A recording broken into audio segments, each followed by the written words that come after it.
Good evening sa lahat ng mga readers and viewers ng Facebook. Humihingi ako ng dasal sa inyong lahat dahil nakakatakot yung lindol ng mga darating sa atin.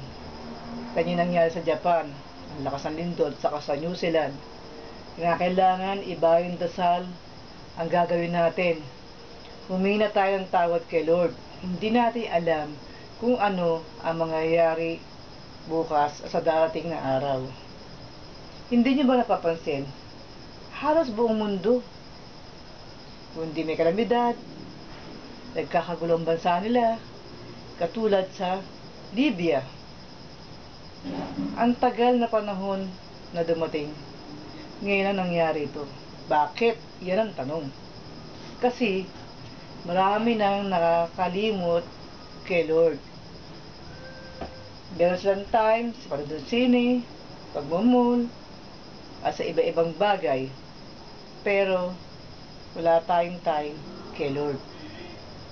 Dapat, si Lord ang uunahin natin bago iba.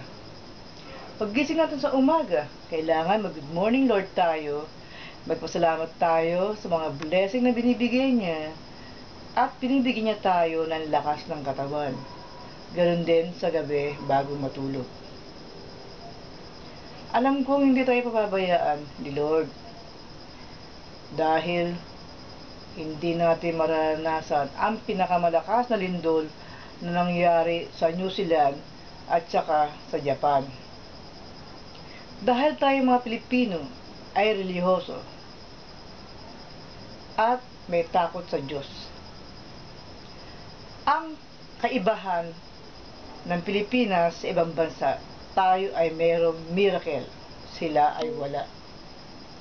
Kaya tayo pinagpapala sa maraming dumarating na kalamidad, trahedya, tayo ay bumabangon. At saka sa ating bansa lang, ang talagang pag mayroong kalamidad at trahedyang dumarating, naghahawak kamay tayo. Tayong lahat ay nagtutulong-tulong at nagmamahalan. Iba ang Pinoy sa ibang bansa.